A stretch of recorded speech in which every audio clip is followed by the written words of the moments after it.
काज मोद दिवाकरं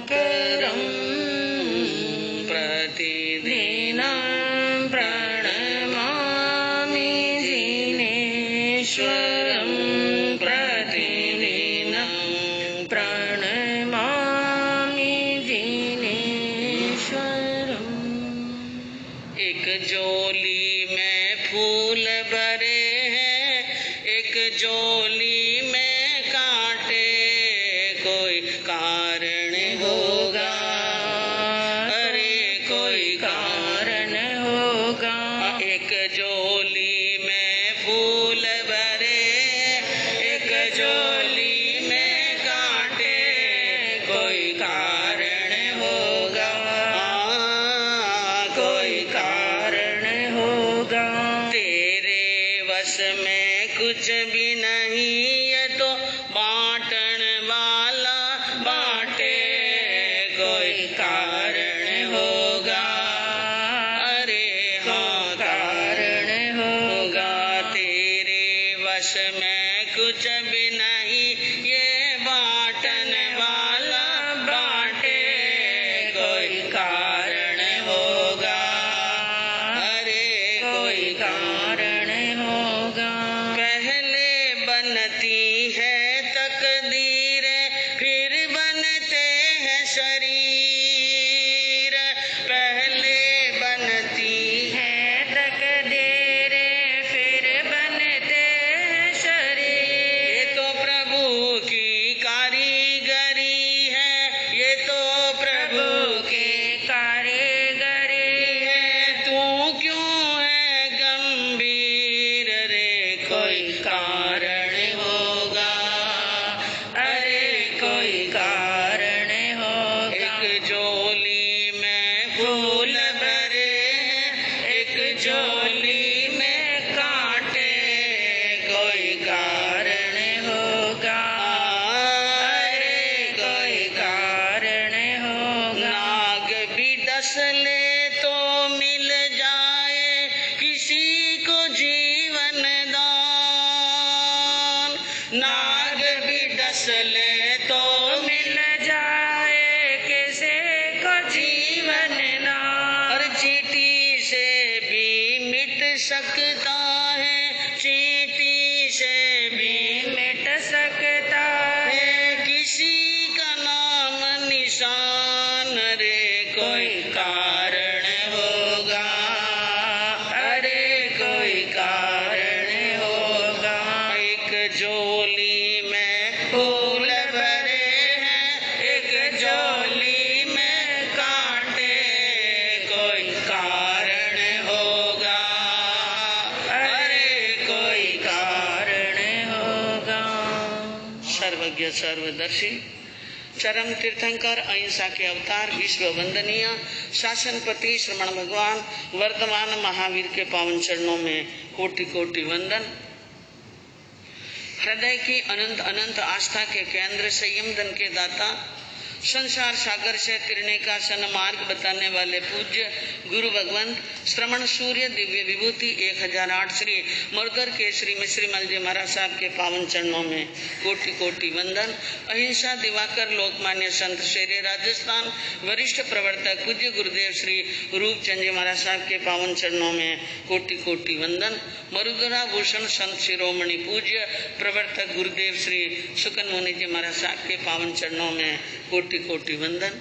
साधना की प्रतिमूर्ति, सद्गुणों की उपासिका, सरल मना, शांत दांत गंभीरा गुरुवरिया महासती श्री सज्जन कुंवर जी महाराज साहब के पावन चरणों में कोटि कोटि वंदन। धर्म प्रेमी बंधुओं, शीलवती माताओं बहनों, कर्म के विपाक का बहुत ही सुंदर महत्वपूर्ण वर्णन चल रहा है। हमें डरना है तो किससे डरना है? कर्मों से। कर्मों से डरना, भगवान से डरने की जरूरत नहीं है, क्योंकि हमारे कर्म अच्छे हैं तो भगवान कुछ भी बिगाड़ नहीं सकते, और हमारे कर्म बहुत यानी बुरे हैं तो भगवान हमें तिरा नहीं सकते। इसलिए डरना किससे है? कर्म से। किसी के जीवन के अंदर फूल मिल रहे हैं, किसी को कांटे मिल रहे हैं, तो इसके अंदर पीछे बहुत बड़ा कारण है। और वो कारण कौन सा है? कर्म। सांप के 10 लेने के बाद में भी अगर किसी की मृत्यु नहीं होती है और छोटा सा एक कीड़ा डस गया, चींटी डस गई और चींटी ने काटा, ने प्राण निकल गए, इसके पीछे भी क्या है? कर्म है। हम नहीं समझते हैं कर्मों की गति को, इसलिए महावीर ने 2 ही शब्दों के अंदर बताया, गहनो कमुणा गई। कर्मों की गति क्या है? बहुत गहन है। कितना ही अवगाहन कर लो तो भी कर्मों की गति को समझना बहुत बहुत बहुत कठिन, अति कठिन है। कर्म को समझना क्या है? अति कठिन है। महावीर ने कहा, अगर एक साधक इंसान अगर कर्मवाद को समझ ले तो जीवन के अंदर शास्त्र पढ़ने की जरूरत नहीं है, क्योंकि हमें दुखी करने वाले, सुखी करने वाले कौन हैं? कर्म। हम दौड़ रहे हैं सुख के लिए, हमारी चेतना भाग रही है सुख के लिए, हम चाहते हैं परमात्मा का आश्रय मिले, लेकिन दौड़ी उल्टी। दौड़ क्या है? हम जिस रास्ते से होते हुए भगवान के पास में जाना चाहते हैं, या भगवान बनना चाहते हैं, या सुखी होना चाहते हैं, कुछ भी हो, जो हम चाहते हैं अच्छा आत्मा के लिए, वो मिल नहीं रहा है। क्यों? कि हमने रास्ता ही क्या पकड़ लिया? हाँ, गलत रास्ता, तरीका गलत, सलीका गलत, सोच गलत, रास्ता गलत। अब वो जिंदगी भर चलता रहे तो मंजिल मिलेगी क्या? हाँ, परमात्मा को ढूंढने के लिए बाहर जाते हैं, जंगल जाते हैं और वन में जाते हैं, पहाड़ पर जाते हैं, गुफा में जाते हैं, जल के अंदर अथाह चले जाते हैं, आकाश में भी उड़ जाते हैं, लेकिन परमात्मा वहां पर है ही। हाँ, कहा कि खुदा को ढूंढने बाहर निकले, आहा पहला कदम ही गलत पड़ा। खुदा को ढूंढने बाहर निकले, आहा पहला कदम ही गलत पड़ा, क्योंकि वो तो अंदर ही है और हम क्या ढूंढ रहे हैं? बाहर। और जिन्होंने अंदर ढूंढा है, जिन खोजा तिन पाइया गहरे पानी पे, जिसने खोजा अंदर में गहरे में जाकर, उनको क्या मिले हैं? भगवान मिले हैं। मैं आपको बताऊं कि एक व्यक्ति उल्टी चाल चले तो क्या होता है? गुजरात के अंदर एक हट्टी सिंह नाम का व्यक्ति था। क्या था? यथा नाम तथा गुण, समझ गए? यथा नाम तथा गुण। हट करना उनकी आदत थी, वो हट करता था, इसलिए लोगों ने उनका नाम क्या रख दिया? हट्टी सिंह पटेल। आप अहमदाबाद गए? हट्टी सिंह की बात कौन बोलिया? हाँ, बहुत अच्छी बात। अहमदाबाद के अंदर राजस्थान उपाश्रय हैं और हमने वहां पे चातुर्मास किया, तो वहां का एड्रेस बताना पड़ता है ना। हट्टी सिंह की बाड़ी के सामने राजस्थान उपाश्रय, दिल्ली गेट के पास, हट्टी सिंह की बाड़ी के सामने। तो हट्टी सिंह नाम का पटेल वहां पर रहता था। बुद्धि में कमजोर, लेकिन शरीर में बिल्कुल हट्टा कट्टा। जितना शरीर में मजबूत हट्टा कट्टा, उतनी बुद्धि में क्या था? कमजोर। और जिसकी बुद्धि कमजोर हो ना, तो लोग उनका मजाक जल्दी उड़ाते हैं, मजाक करते रहते हैं। सर्दी का मौसम था, बहुत सारे लोग घरों से निकलकर धूप में खड़े, धूप में बैठे, धूप सेक रहे थे। वो भी वहां पर पहुंच गया। कौन पहुंच गया? हट्टी सिंह। लोगों को मजाक सोचा। हट्टी सिंह और वो बाकी सब सूर्य, क्योंकि 2 प्रकार का धूप, मनुष्य धूप सेकता है। अगर सूर्य की धूप सेके तो मुंह किधर होना चाहिए? बोलो, आप बोलो। सूर्य की गर्मी कैसे लेनी चाहिए? पीठ से। कैसे लेनी? पीठ से। और अलाव जल रहा हो तो गर्मी कैसे लेनी चाहिए? सामने से। ये भी समझने की बात है। सूर्य का आतप लेना हो तो पीठ की तरफ, यानी पूर्व दिशा की तरफ पीठ करना। क्या करना है? पीठ करना है और अलाव जलता हो सामने। मारवाड़ी में कहीं कहवा अलाव जले ना, तब तापे, तब तापनो हो तो कठिन तापनो सामने रख। तो वहां सूर्य की गर्मी सेक रहे, सूर्य की धूप ले रहे थे, तो सबकी पूठ किस तरफ थी? सूर्य की तरफ। तो परछाई कहां पड़ती है? जल्दी जल्दी बोलो सा, मोड़ो रीजिए मारे। सामने। परछाई क्या पड़ती थी? सामने। अब किसी व्यक्ति को मजाक सूझ गया कि भाई हट्टी सिंह, एक बात है कि बोलो क्या बात है? बात यह है, ये जो परछाई सामने पड़ रही है ना आगे, इनको तुम पीछे कर दो तो माने कि वाकई में तुम हट्टी सिंह हो। क्या हो? हट्टी सिंह। हट्टी सिंह ने हंसकर कहा, ये कौन सी बड़ी बात है? अरे मैं तो दौड़ में इतना पका हुआ हूँ, इतना भाग सकता हूँ, इन बिचारी परछाई की क्या औकात कि ये मेरे से आगे रहे। मैं तो इनको क्या कर सकता हूँ?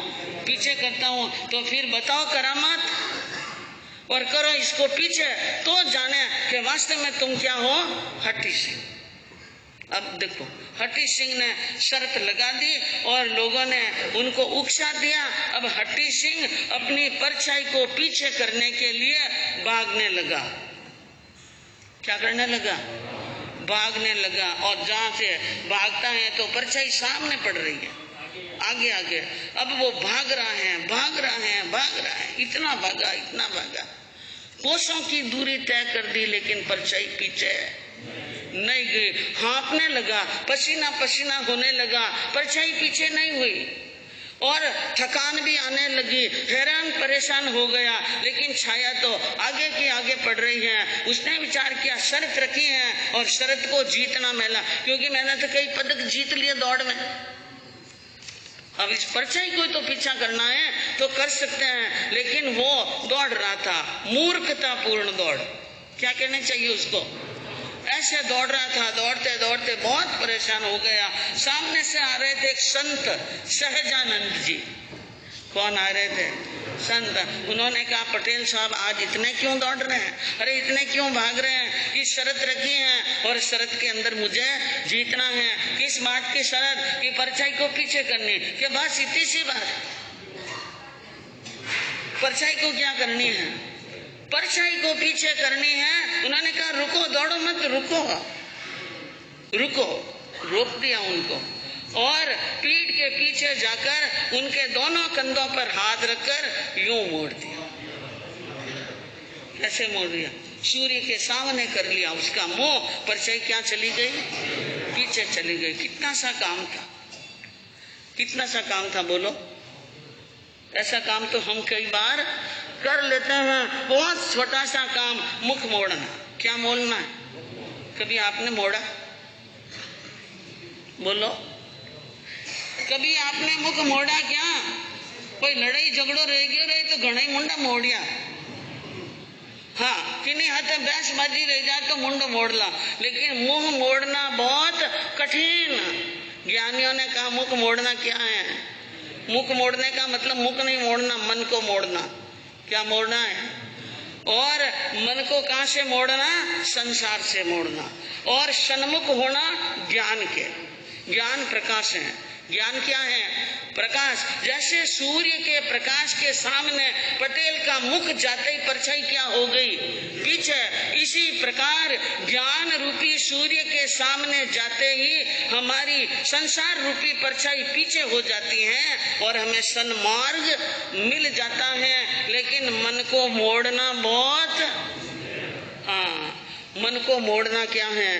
तू चाल रे उलटी चाल 84 घूमेला जी घूमेला।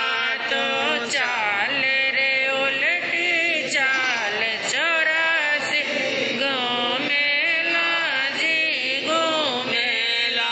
थे सत मार्ग ने छोड़ियो है तो सत मार्ग ने छोड़ियो है तो उलट मार्ग दौड़ियो है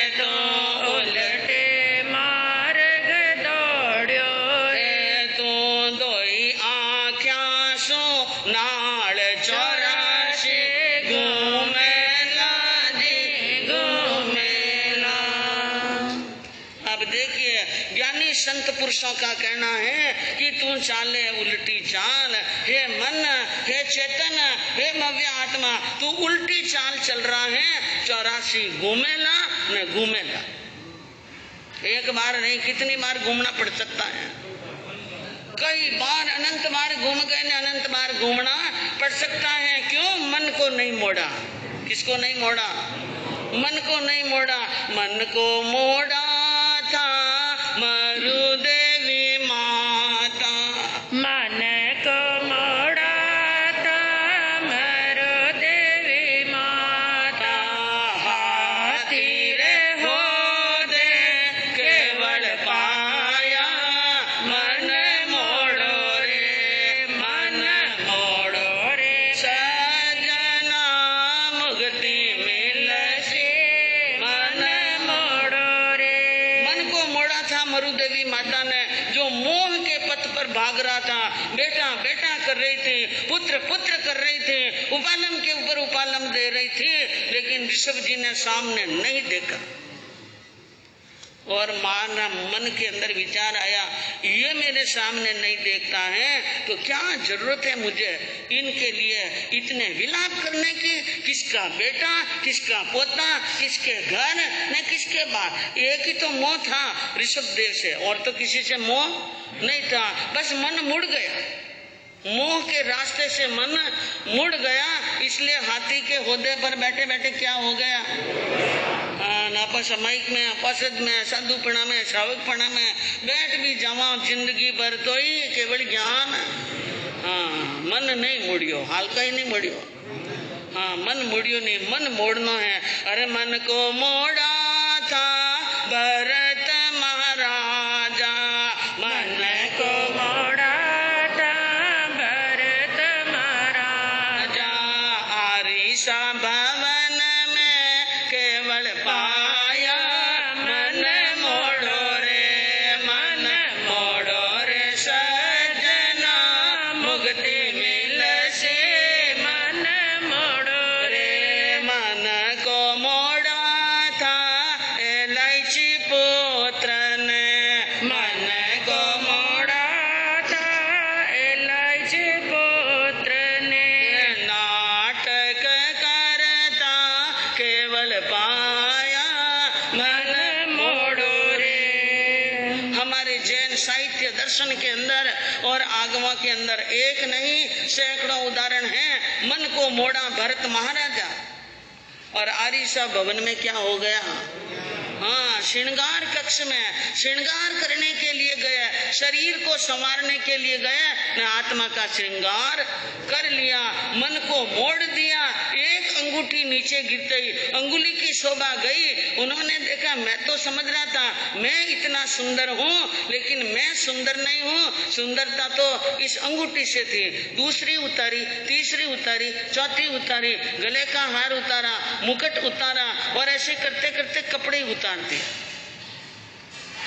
और देखा तो मेरा रूप तो असली ही है।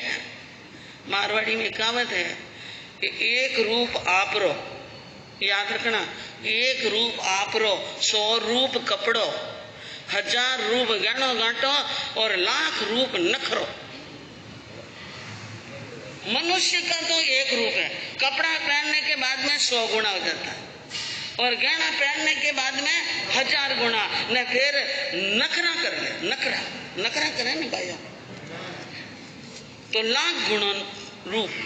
जब श्रृंगार उतार दिया, आभूषण उतार दिए, भरत चक्रवर्ती को मालूम हुआ कि मेरा सौंदर्य ये नहीं है, और फिर आ गए अपनी आत्मा के ऊपर, ये शरीर भी तो मेरा नहीं है, पराये पुद्गल से मेरी क्या हो रही है, शोभा हो रही है, मैं तो मेरी आत्मा है। चिंतन करते ही केवल ज्ञान की क्या हो गई, प्राप्ति। और मन मोड़ा इलायची पुत्र ने, नृत्य कर रहे थे। एक बहुत ऊंचे बांस के ऊपर एक सुपारी रखकर, सुपारी के ऊपर अपनी नाभि को टिका करके ऊपर नाच रहे थे, और मोह था उस नटनी से। मोह किससे था? ये बहुत बड़ी बड़ी कहानियां हैं, एक एक दिन एक एक कहानी सुनो तो मालूम पड़े कि वास्तव में हमारे जैन साहित्य में ऐसे दृष्टांत भरे पड़े हैं। उन नाभि को सुपारी के ऊपर टिकाकर नृत्य कर रहे थे कि मैं इस नृत्य के अंदर जीत जाऊं तो मुझे इस नृत्य के अंदर जीतूंगा तो यह नट अपनी पुत्री की शादी मेरे साथ में करेगा। उसके मोह में थे, लेकिन सामने घर के अंदर एक मुनिराज को एक सुंदर युवती के हाथ से गोचरी बैठते हुए देखा। मुनि की नजरें नीचे झुकी हुई थी, उनको देखकर मन मुड़ गया।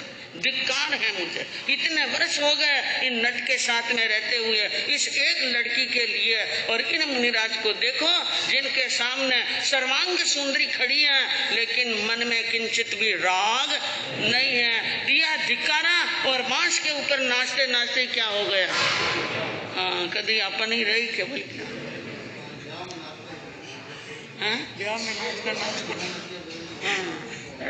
तो बंधुओं, मन को मोड़ना है और चाल को क्या रखनी है, चाल को सीधी रखनी, मन को मोड़ना।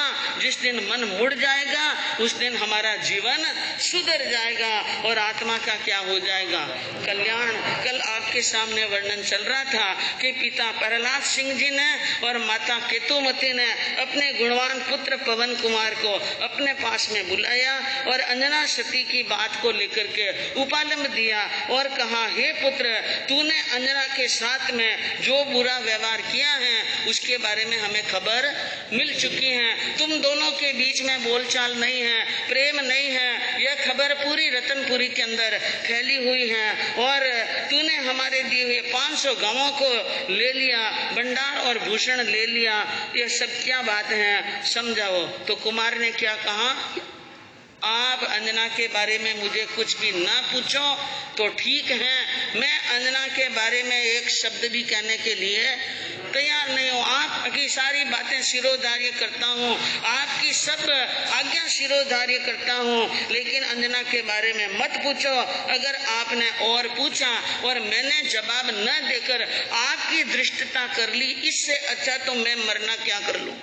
मैं मरने के लिए तैयार हूँ, मर जाऊंगा कटार खा करके, लेकिन मैं जिंदा रहने वाला नहीं हूँ। माता पिता ने बात सुनी और विचार किया। अरे भूप विचार चित्त में सर, कुंवर स्वयं गुणवान, छेहन लेना किसी बात का, छेहन लेना किसी बात का है नीति फरमान जी। धन सती अंजना, साचे सतवंते राचे शील में। धन सती अंजना, साचे सतवंते राचे शील में। राजा ने, रानी ने बात सुनी अपने पुत्र की, और पुत्र के अंतिम शब्द सुनकर माता पिता ने सोच लिया, हमारा बेटा स्वयं गुणवान है। क्या है, गुणवान है, समझदार है। कोई बात हो गई होगी, थोड़े समय के लिए मनमुटाव हो गया होगा, ज्यादा समय टिकने वाला नहीं है। जो हुआ, अब उनके बारे में अगर और प्रेशर डालेंगे और दबाव डालेंगे और आज की भाषा में टॉर्चर करेंगे तो हमारा पुत्र कुछ भी कर सकता है। ज्यादा इंग्लिश नहीं आवे हो मैंने नहीं, कभी कोई गलत बोल दूं तो माफ कर लेना। तो माता पिता ने सोचा कि छेवन लेना किसी बात का, किसी चीज का छे नहीं लेना, यह है नीति फरमा। नीति कहती है किसी बात की छे नहीं लेना, बाल की खाल नहीं उतारनी। किसकी? बाल इतना पतला नाजुक होता है, उसकी खाल उतारेंगे तो पीछे क्या बचेगा, इसलिए बाल की खाल नहीं उतारनी। माता पिता चुप रह गए और पुत्र को वहां से जाने का आदेश, आज्ञा फरमाई, कंवर साहब पधारिए और आपको जैसा मन में आए, जैसा शांति सुख हो वैसा काम करे। ये बात करे पवन जी को वहां से क्या कर लिया, माता पिता ने रवाना, और राजा रानी बहुत चिंतन में पड़े हैं। और धीरे धीरे ये खबर पहुंच गई उन मित्र के पास में। किसके पास में? मित्र के पास में कि आज इस बात की खबर राजा रानी को लगी। न राजा रानी ने कुंवर को समझाया, लेकिन कंवर साहब ने ऐसा ऐसा जवाब। अब खबर पड़ी अन मित्र को सर, कुंवर करे अन्याय, सती अंजना अबला ऊपर गया कुंवर रिसाय जी धन सती अंजना साचे सतवंते राचे शेल में। मित्र को इस बात की खबर लगी कि कंवर साहब अन्याय कर रहे हैं। मैंने इतना समझाया, मैं तो यूं समझ रहा हूं कि शायद अब पवन का मन ठिकाने पर आ गया होगा, लेकिन इनका मन ठिकाने पर नहीं आया और इतना समय बीत गया, अभी तक सती के ऊपर अन्याय कर रहा है और वह रूठा हुआ है। इसलिए शीघ्र ही बिना विलंब किए मित्र अपने मित्र के पास में पहुंचा, पवन कुमार के पास में, और बड़े प्रेम से कहने लगा, समझाने लगा मधुर वचनों के अंदर कि जैसे तैसे ही कंवर साहब समझ जाए तो बात क्या है। हाँ, कहीं रे मिजाज करे मन में, मिजाज करे तू गुमान करे तो, मिजाज करे तो गुमान करे तो सब साज उड़ेगा रे छिन में, कहीं रे मिजाज करे मन में।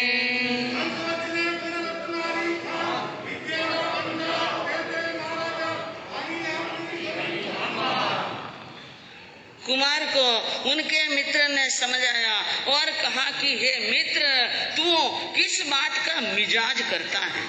तू राजकुमार है, राजा का लड़का है और तेरे पास में प्रभुत्व है, इस बात का विचार कर रहा है, या तू यूं सोच रहा है कि मेरे पिता के पास में इतनी सत्ता है और मैं मेरे पिता की एक इकलौती संतान हूँ, इसका मिजाज है, इसका घमंड है। यह घमंड किसी का भी रहने वाला, हाँ, घमंड मत करना, यह सब साज उड़ेगा छिन में। ये चीजें तो आती रहती हैं और जाती रहती हैं, दुनिया में एक एक से क्या हो गए हैं, बड़े बड़े हो गए हैं और किसी के सामने चली नहीं है। जो तुम सोच रहे हो अपने आप को कि मेरे जैसा कोई नहीं, दिमाग से निकाल देना। वो राजकुमारी, वो राजरानी कुंवरानी अंजना भी किसी कम या छोटे बाप की बेटी नहीं है, और मुकाबला करे प्रहलाद सिंह तो महेंद्र सिंह जी से भी मुकाबला होने वाला। बालकपन ऐसे नहीं कीजे, बालकपन ऐसे नहीं कीजे, तो अबला बिचारीन दुख न दीजे, कहीं रे मिजाज करे मन में। कहा अगर आपके अंदर वो बालकपन है, यानी बच्चे वाली नादानी, जिसको क्या कहते हैं, बच्चे वाली नादानी है, तो इनको छोड़ दो। ये नादानी करने के दिन नहीं है, अब बड़े हो गए हो, शादीशुदा हो, और उस अबला को, अंजना को दुख देने की कोई आवश्यकता नहीं है। कहीं इन जुल्म कियो, अंजना ने क्या जुल्म कर लिया? शादी करने के पहले से ही रूठे हुए हो, कोई बात नहीं, कोई वक्त नहीं, बिना मतलब का ये जुल्म, और उनके साथ में जो कुछ अत्याचार कर रहे हो ये ठीक नहीं है। तुम क्षत्रिय का धर्म है कि अपनी बराबरी वाली से मुकाबला करना, अपने बराबरी वाले से क्या करना। हाँ, और एक असली क्षत्रिय अबला के ऊपर कभी भी अत्याचार नहीं करता है, न सोच विचार के काम कीजिए। थोड़ा दिमाग पर जोर लगाओ, पढ़े लिखे हो, होशियार हो, सोचो जो कुछ कर रहे हो बिल्कुल क्या कर रहे हो, गलत कर रहे हो। उन्होंने कहा कि अगर ऐसी बात है, तुम्हारे मन के अंदर इतना बड़ा कालापन है, हिम्मत बिन क्यों परणी नारी, हिम्मत बिन क्यों परने नारे, सब मिल लोग देवेला गारी, सब मिल लोग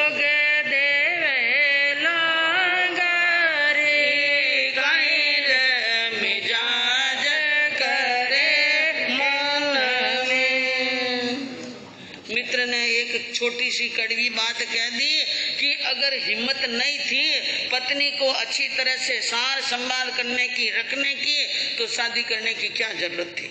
शादी नहीं करनी थी। और जो तुम कर रहे हो सब मिलकर के लोग क्या देंगे? गालियां। अब मित्र समझा रहा है और पवन जी इसका क्या उत्तर देते हैं आगे सुनने से मालूम पड़ेगा। आज हमारे यहाँ पर तपस्वी बहन मोद दिवाकरम प्रतिदिनं प्रणमामि जिनेश्वरं प्रतिदिनं प्रणमामि जिनेश्वरं। एक जोली में फूल भरे हैं, एक जोली में कांटे, कोई कारण होगा, अरे कोई कारण होगा। एक जोली में फूल भरे, एक जोली में कांटे, कोई कारण होगा, कोई कारण होगा। तेरे वश में कुछ भी नहीं, ये तो बांटन वाला बांटे, कोई कारण होगा, अरे हाँ कारण होगा। तेरे वश में कुछ भी नहीं, ये बांटन वाला बांटे, कोई कारण होगा, अरे कोई कारण होगा। पहले बनती है तकदीरें, फिर बनते हैं शरीर,